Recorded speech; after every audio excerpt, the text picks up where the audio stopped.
अच्छा अनुभव है। और नेशनल प्रोडक्टिव काउंसिल में मैं 3 IIMs का गवर्निंग बॉडी का मेंबर था।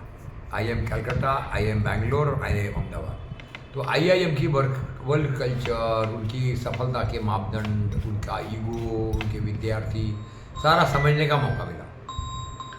वो सारा मैंने क्योंकि किताबों में छाप दिया है, इसलिए मुझे लगता है कि अब इस पर कोई ज़्यादा, ये सारा मेरी राइटिंग में अवेलेबल है। जो मैंने उनको पत्र भेजा था कि साहब IIM का लक्ष्य क्या है और IIM क्या कर रहा है।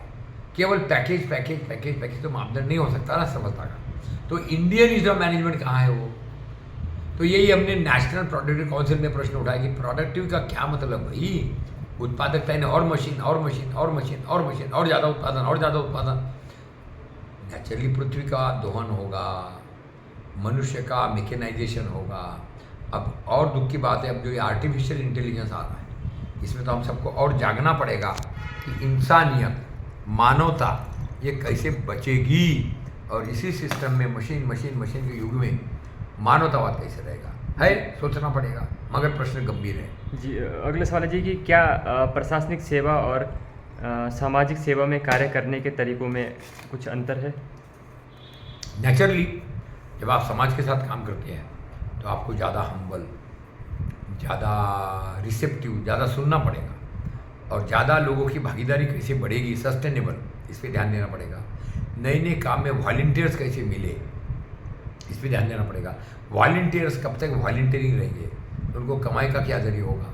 क्योंकि मैंने Khadi commission, Khadi board, CAPART, planning commission और सिल्क बोर्ड, इसमें बहुत सारे NGO वगैरह को देखा कि लगा ये सारे ग्रांट के लिए काम कर रहे हैं। और जैसे ही ग्रांट बंद हुई उनका रुचि बंद हो गया। इसलिए आज बहुत सारे NGO मुर्दा पड़े। तो एक बहुत बड़ा प्रश्न है जो मैं उस वक्त भी कोशिश करता था कि NGO कैसे बिजनेस मॉडल में आए, सोशल बिजनेस में आए, थोड़ा थोड़ा कमाना शुरू करें, मार्केटिंग सीखे और कैसे ग्रांट से हटते हटते हटते। ये अन्ना हजारे के साथ भी है। अन्ना हजारे के जितने काम हुए सारे ग्रांट पर हुए थे। हमने उनसे भी उस वक्त भी कहा था जब मैं कापाट में था कि अन्ना कुछ काम बगैर ग्रांट के भी करो, कुछ काम कम ग्रांट पे करो, तो उससे लोगों की भागीदारी बढ़ेगी और आपका गांव रेप्लिकेट होगा, अगल बगल के गाँव वालों को विश्वास होगा। हमारा दुर्भाग्य इस देश में कि ग्रांट पर आधारित काम लोकल रहे, क्षण भर के लिए रहे, और वो फैलना तो दूर रहा, वो बाद में फैल भी हो गए। तो बहुत बड़े पार्ट है। लेकिन इससे planning commission, expenditure department, ministry of finance part नहीं दे रहे। CAG है, सेंट्रल गवर्नमेंट के ऑडिट अकाउंट्स, इन्होंने सबने देखना चाहिए कि जो पैसा पहले लगा है वो कहाँ तक लगा, मुर्दा पड़ा है, फेल हो गया है। फिर नीतियों में बदलने की बात करना चाहिए जी। क्योंकि व्यवस्था ढर्रे ढर्रे में चल रही है, इसलिए नीतियाँ अभी भी ढर्रे में चल रही है। गोकुल मिशन है, अभी अभी मुझे पता लगा कि उनको फिर 1000 करोड़ रुपया दे दिया है। ये सारा उड़ाने फुड़ाने का धंधा है। 2 करोड़, 4 करोड़, 5 करोड़, लंबा कहानी है। मैं सबसे अनुरोध करूँगा, सरकार कैसा पैसे का दुरुपयोग या सदुपयोग करती है, ये केवल MP पर, MLA पर न छोड़े। ये अपने ज़िले में, अपने गांव में जो भी आ रहा हो बजट, उसको देखे कि कैसे वो PPP मॉडल में सदुपयोग हो सकता है। जिसमें अगला सवाल है जी, क्या आपको कभी ऐसा लगा कि सिस्टम के भीतर रहते हुए समाज में बदलाव लाना कठिन था? मैं नहीं मानता ऐसा। मैं ये भी नहीं मानता कि पद में आ जाने से काम सरल हो जाता है। नहीं तो इतने मंत्री है, इतने अफसर है, इतनी कमिटियां हैं, इतने चेयरमैन है, इतने आयोग है, ये सब क्यों नहीं कुछ कर। ये बहाना देते हैं पद में आने के बाद, अरे भाई हम पद में हैं, भी पद की जिम्मेवारी है, सिस्टम में है। मेरा पॉइंट ये है जी, हमको नेतृत्वशाला परिवर्तन की हर स्तर पर चलाना पड़ेगा। बहानेबाजी करके नहीं चलेगा, या तो करे या हटे, और कोई तीसरा उपाय नहीं है। करने वाले बाहर से भी बहुत कुछ कर सकते हैं। तो पद होना अनिवार्य नहीं है। MP, MLA, मंत्री होना ये एक बहानेबाजी है, और गलतफहमी न रहे, बाहर से बहुत आदमी काम कर सकता है हर तरह जी। तो जी, अगला सवाल है जी कि प्रशासनिक सेवा से रिटायरमेंट के बाद आपकी सबसे पहली प्राथमिकता क्या रही? पहले प्राथमिकता रही अपना विश्लेषण करना, क्या गलतियाँ हुई जीवन में, क्या किया क्या नहीं किया। फिर देश से विदेश से सैर कर दुनिया की गाफिल, जिंदगानी फिर कहाँ, जिंदगी अगर कुछ रही तो नौजवानी फिर कहाँ। तो ये करते करते जहाँ मौका मिला घूमते गए, लिखते गए, किताबें निकाली। 5-7 किताबें रिटायरमेंट के बाद निकली है, विशेषकर मार्केटिंग द अनमार्केटेड और भारत का रीजनल एक्शन प्लान। फिर उसमें करते करते आया कि अपने को ब्लॉक एडॉप्शन करवाना चाहिए, इसलिए निकला माँ बाप mass awareness and block adoption programme. फिर आया कन्वर्जेंस कोऑपरेटिव के माध्यम से। फिर आया CD रेशियो, कितना सारा पैसा बैंकों में पड़ा है, क्योंकि व्यवस्था शोषण वाली हो गई। उसको पोषण में ले जाना है तो आपको समग्रवाद में अध्ययन करना पड़ेगा। बहुत कुछ सीखा उसमें, किताबों में लिखा हुआ है, और ये प्रक्रिया अनवरत चल रही, क्योंकि आपको विद्यार्थी तो जीवन भर रहना चाहिए।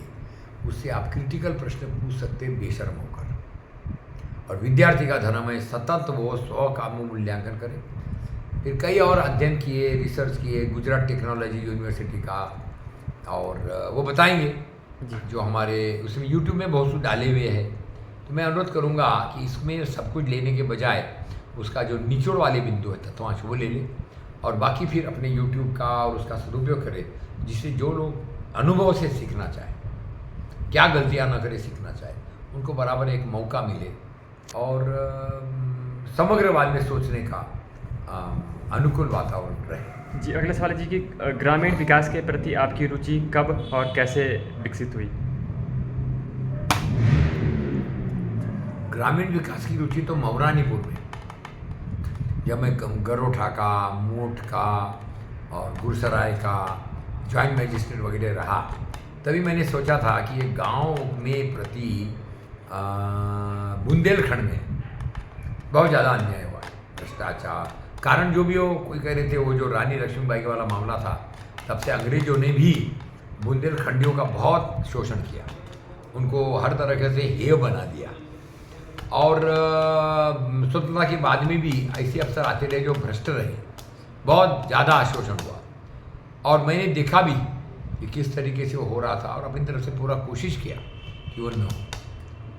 तो मैं यही कहूँगा कि ग्रामीण विकास अब ज़्यादा अनिवार्य हो गया है, लोकलाइजेशन के साथ, विकेंद्रीकरण के साथ, जनांदोलन के साथ। और शहर जितना बढ़ेंगे, स्पीड बढ़ेगी, मैकेनाइजेशन बढ़ेगा, ये व्यक्ति को निर्भर करेगा। और उसका उत्तर ये विकेंद्रीकरण करो, प्रकृति से जुड़ो, और अपना जो परंपरागत ज्ञान रहा है उसके साथ जीवन की आवश्यकताओं को पूरा करो। ये माइंड सेटिंग का प्रश्न है, ये समग्रवाद सोचने का प्रश्न है। तो मुझे दुर्भाग्य है कि इस पर बहुत ज़्यादा काम नहीं कर रहे हैं। काम करने वालों की संख्या बढ़े, और उसमें देशी गाय गोबर पानी जो है, उसमें पंचगव्य विद्यापीठ जो है, जिसका मैं वाइस चांसलर हूँ, उसका बहुत बड़ा रोल है आने वाले समय की चुनौतियों। जी जी, अगला सवाल है जी कि भारत के गाँवों की सबसे बड़ी समस्या आपको क्या लगती है जी? अब आज तो गांव समस्याओं से ही घटित है। सबसे बड़ा दुर्भाग्य है कि जो संवैधानिक अधिकार मिले हैं ग्राम सभा, वो ग्राम सभा सदुपयोग नहीं कर पा रही है, क्योंकि वही भी ग्रांट रिबेट सब्सिडी दारू में अटक गए। तो उसके लिए नेतृत्वशाला, समग्रवाद की नेतृत्वशाला ये अनिवार्य है, और इसी से कुछ रास्ता निकलेगा। क्योंकि अगर नेतृत्वशाला ही गड़बड़ है तो आप चाहे जो कर लो। तो इसलिए नेतृत्वशाला संवेदनशील बने, खर्चे कम हो, चुनाव में खर्चे ज़्यादा ना हो, और भ्रष्टाचार के बगैर सिंगल विंडो में, वैसे इसका समय अनुकूल आ गया है। और अगर ये अच्छा नेतृत्व दे, चाहे वो MP हो, MLA हो, हाईवे हो, मंदिर हो, ट्रस्ट हो, चार्टर्ड अकाउंटेंट हो, प्रधान हो, कोऑपरेटिव सोसाइटी हो, जहाँ जहाँ चुनाव होते हैं वहाँ अच्छे लोगों का आना अनिवार्य हो रहा है। उस पर और कभी अलग से चर्चा करेंगे, परिवर्तन की नेतृत्वशाला के परिप्रेक्ष्य। जी, अगला सवाल है जी कि पंचगव्य आधारित उत्पादों से ग्रामीण अर्थव्यवस्था को कैसे मजबूत किया जा सकता है? देखिए, पंचगव्य का मूल आधार है देशी गाय, और देशी गाय पर वाघबड़ जी ने बहुत काम किया हुआ है। ये दुर्भाग्य है कि हमने उस पर ध्यान ही नहीं दिया, क्योंकि एकांगी है। तो अब जो पंचगव्य विद्यापीठ ने काम किया है, और निरंजन वर्मानी जी ने जो इस पर रिसर्च किया है, किताबें निकाली है, स्वास्थ्य पर काम किया है, वाकई बहुत अभूतपूर्व है, विलक्षण है। इसी तरह हमारे गोपाल भाई सुतारिया है अहमदाबाद में, इसी तरह वहाँ पर गोंडल में है हमारे रमेश भाई, और कई लोग हैं। और हमारे कई अच्छे अच्छे मंदिर हैं जो गाय पर बहुत काम कर रहे हैं। अभी हमारा जापान से 50 करोड़ का इन्वेस्टमेंट आया है गाय पर आधारित पाली जिले में, उसको भरत राजपुरोहित ने ये किया है। तो इसका मतलब है कि बहुत लोग अब गाय पर काम कर रहे हैं। और सबसे बड़ा चीज़ है, समय आ गया है, वातावरण ऐसा बन रहा है कि आप देसी गाय देसी गोबर के बगैर सभ्यता को बचा नहीं पाएंगे। हमारा 5 लाख रुपए का इनाम है कि आपको आने वाले समय की चुनौतियों के लिए ये गाय गोबर पेड़ पानी को लेना ही पड़ेगा। और आइए इस पर चर्चा करते हैं। अभी हम दिल्ली में गाजियाबाद में कथा से क्रांति करवा रहे हैं। बहुत अच्छा मेरे ख्याल से इसका रिस्पॉन्स चल रहा है, क्योंकि कथा से क्रांति में गाय अनिवार्य है। केवल कथा से कुछ नहीं होगा, शुभ लाभ भी चाहिए, सोच भी चाहिए, लोगों को समझ भी चाहिए। और मेरे ख्याल से एक बहुत अच्छा समय आ गया है कि मार्केटिंग द अनमार्केट में ध्यान दें। हम ऐसा करते हैं। आज तक ये प्रश्न काफ़ी है, बाकी अब कल और कंटिन्यू करेंगे। बहुत बहुत शुभकामनाएं।